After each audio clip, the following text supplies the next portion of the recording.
The Mysterious Island by Jules Verne, Part 3, Chapter 12.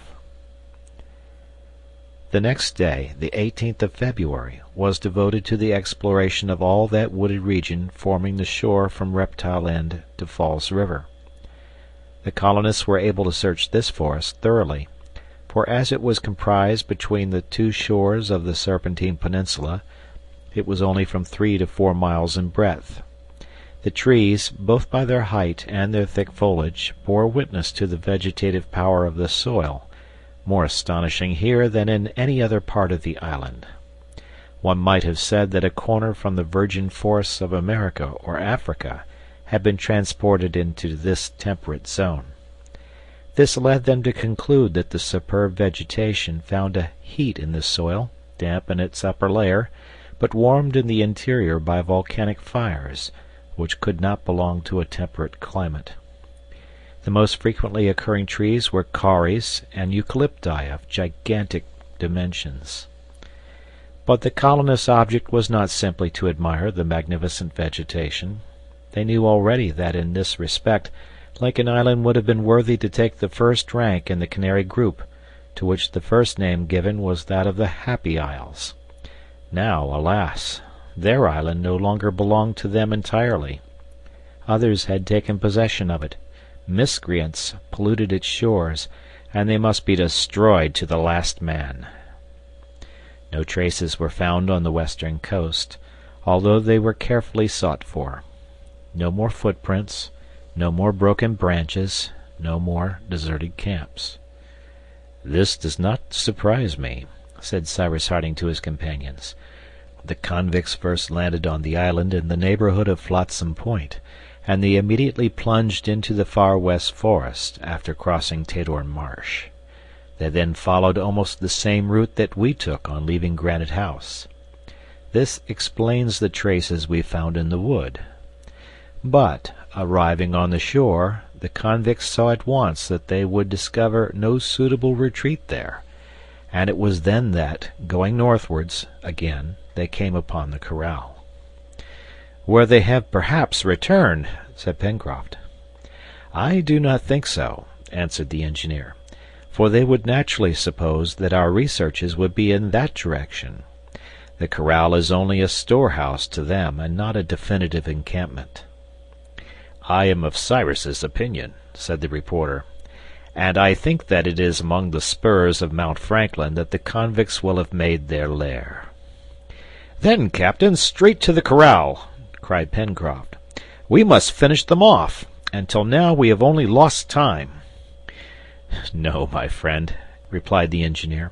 "You forget that we have a reason for wishing to know if the forests of the Far West do not contain some habitation. Our exploration has a double object, Pencroft. If, on the one hand, we have to chastise crime, we have, on the other, an act of gratitude to perform." "That was well said, Captain," replied the sailor. "But, all the same, it is my opinion that we shall not find the gentleman until he pleases." And truly Pencroft only expressed the opinion of all. It was probable that the stranger's retreat was not less mysterious than he himself. That evening the cart halted at the mouth of Falls River.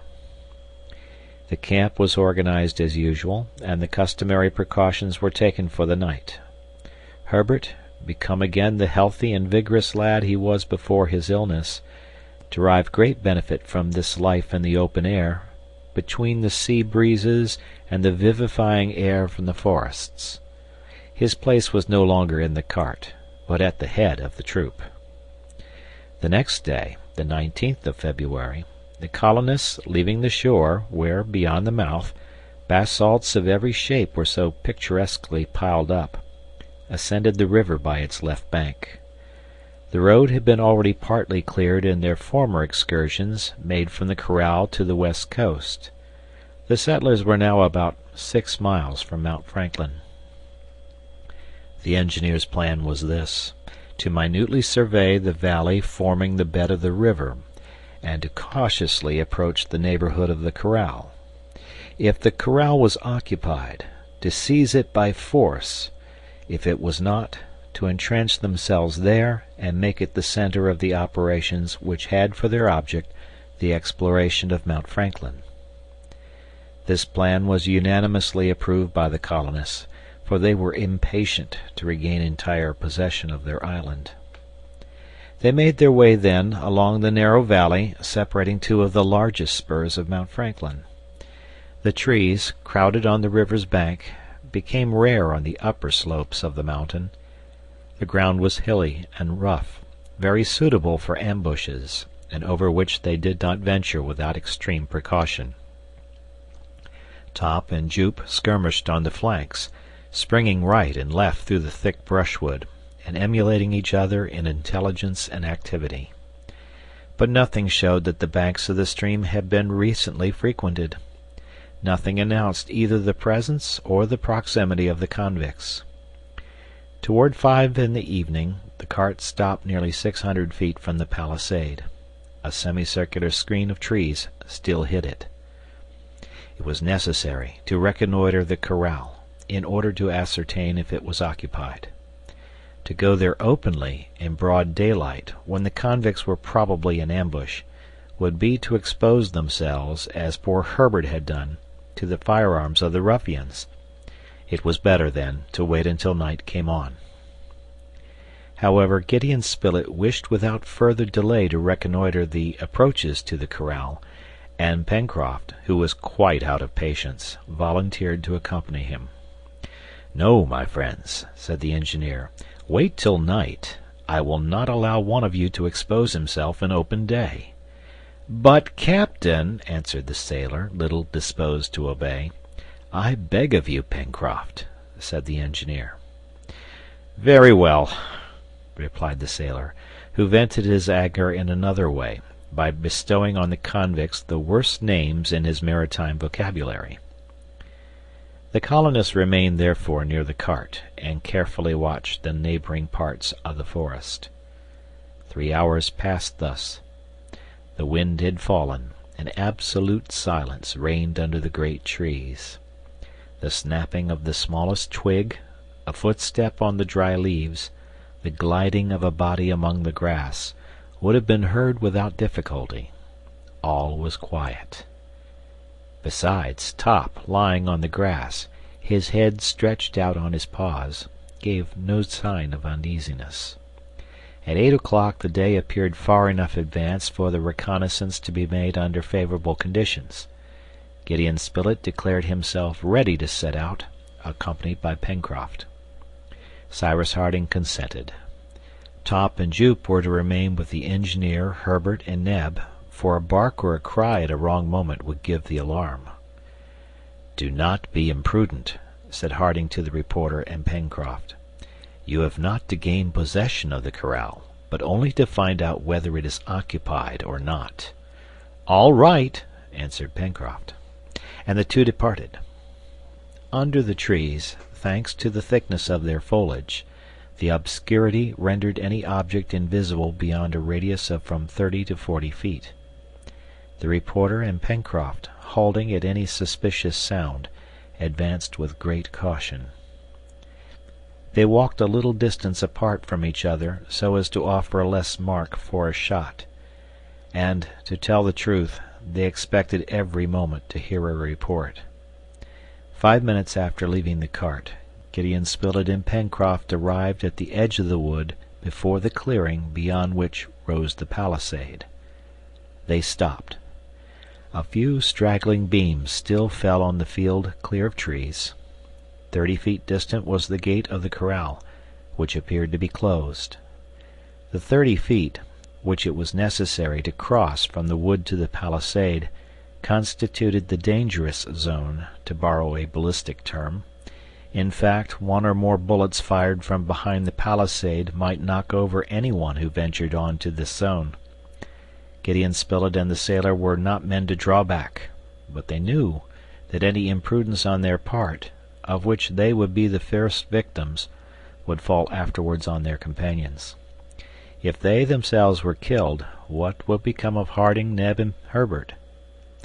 But Pencroft, excited at feeling himself so near the corral where he supposed the convicts had taken refuge, was about to press forward, when the reporter held him back with a grasp of iron.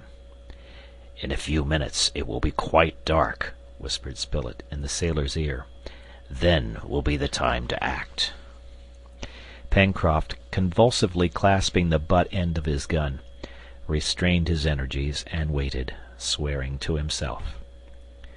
Soon the last of the twilight faded away. Darkness, which seemed as if it issued from the dense forest, covered the clearing. Mount Franklin rose like an enormous screen before the western horizon, and night spread rapidly over all, as it does in regions of low latitudes. Now was the time. The reporter and Pencroft, since posting themselves on the edge of the wood, had not once lost sight of the palisade. The corral appeared to be absolutely deserted. The top of the palisade formed a line, a little darker than the surrounding shadow, and nothing disturbed its distinctness. Nevertheless, if the convicts were there, they must have posted one of their number to guard against any surprise. Spilett grasped his companion's hand, and both crept towards the corral, their guns ready to fire. They reached the gate without the darkness being illuminated by a single ray of light. Pencroft tried to push open the gate, which, as the reporter and he had supposed, was closed. However, the sailor was able to ascertain that the outer bars had not been put up. It might, then, be concluded that the convicts were there in the corral, and that very probably they had fastened the gate in such a way that it could not be forced open. Gideon Spilett and Pencroft listened. Not a sound could be heard inside the palisade. The musmons and the goats, sleeping no doubt in their huts, in no way disturbed the calm of night. The reporter and the sailor, hearing nothing, asked themselves whether they had not better scale the palisades and penetrate into the corral. This would have been contrary to Cyrus Harding's instructions. It is true that the enterprise might succeed, but it might also fail. Now, if the convicts were suspecting nothing, if they knew nothing of the expedition against them, if, lastly, there now existed a chance of surprising them, ought this chance to be lost by inconsiderately attempting to cross the palisades? This was not the reporter's opinion. He thought it better to wait until all the settlers were collected together before attempting to penetrate into the corral. One thing was certain, that it was possible to reach the palisade without being seen, and also that it did not appear to be guarded. This point settled, there was nothing to be done but to return to the cart where they would consult. Pencroft probably agreed with this decision, for he followed the reporter without making any objection when the latter turned back to the wood. In a few minutes the engineer was made acquainted with the state of affairs. "Well," said he, after a little thought, "I now have reason to believe that the convicts are not in the corral." "We shall soon know," said Pencroft, "when we have scaled the palisade." "To the corral, my friends," said Cyrus Harding. "Shall we leave the cart in the wood?" asked Neb. "No," replied the engineer. "It is our wagon of ammunition and provisions, and, if necessary, it would serve as an entrenchment." "Forward, then," said Gideon Spilett. The cart emerged from the wood and began to roll noiselessly towards the palisade. The darkness was now profound, the silence as complete as when Pencroft and the reporter crept over the ground. The thick grass completely muffled their footsteps. The colonists held themselves ready to fire. Jup, at Pencroft's orders, kept behind. Neb led Top in a leash to prevent him from bounding forward. The clearing soon came in sight. It was deserted. Without hesitating, the little band moved towards the palisade. In a short space of time the dangerous zone was passed. Neb remained at the onagers' heads to hold them. The engineer, the reporter, Herbert, and Pencroft proceeded to the door in order to ascertain if it was barricaded inside. It was open. "What do you say now?" asked the engineer, turning to the sailor and Spilett. Both were stupefied. "I can swear," said Pencroft, "that this gate was shut just now." The colonists now hesitated. Were the convicts in the corral when Pencroft and the reporter made their reconnaissance? It could not be doubted, as the gate then closed could only have been opened by them. Were they still there, or had one of their number just gone out? All these questions presented themselves simultaneously to the minds of the colonists, but how could they be answered?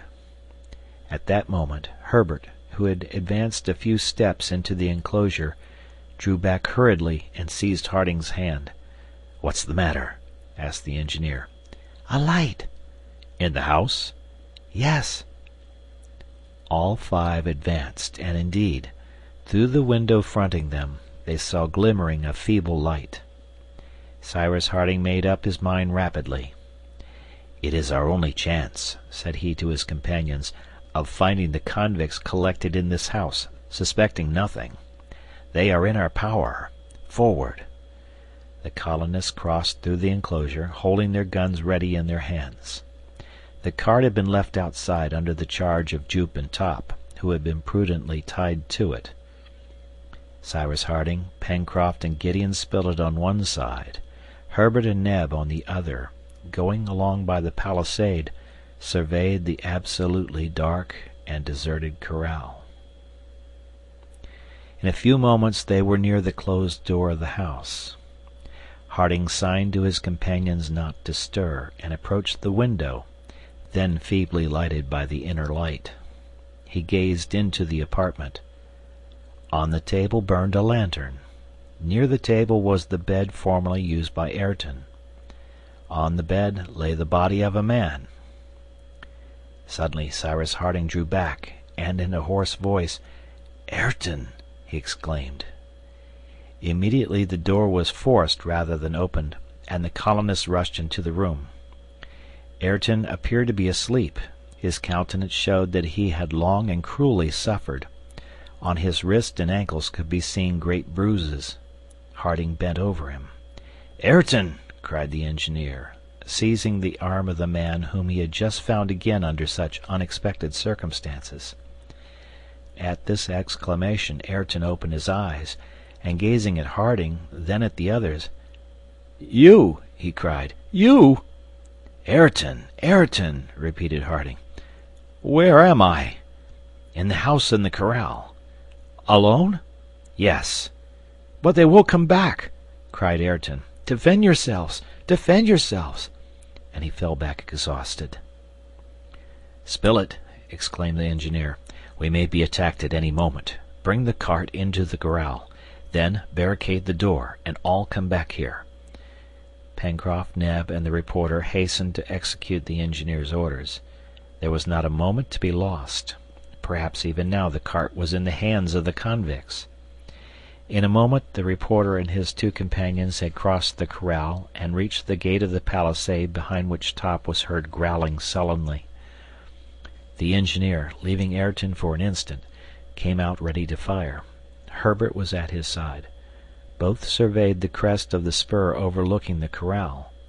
If the convicts were lying in ambush there, they might knock the settlers over one after the other. At that moment the moon appeared in the east, above the black curtain of the forest, and a white sheet of light spread over the interior of the enclosure. The corral, with its clumps of trees, the little stream which watered it, its wide carpet of grass, was suddenly illuminated. From the side of the mountain, the house and a part of the palisade stood out white in the moonlight. On the opposite side, towards the door, the enclosure remained dark. A black mass soon appeared. This was the cart entering the circle of light, and Cyrus Harding could hear the noise made by the door as his companions shut it and fastened the interior bars. But at that moment Top, breaking loose, began to bark furiously and rushed to the back of the corral, to the right of the house. "Be ready to fire, my friends!" cried Harding. The colonists raised their pieces and waited the moment to fire.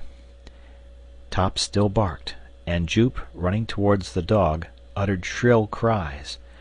The colonists followed him, and reached the borders of the little stream, shaded by large trees. And there, in the bright moonlight, what did they see? 5 corpses stretched on the bank. They were those of the convicts who, 4 months previously, had landed on Lincoln Island. End of chapter.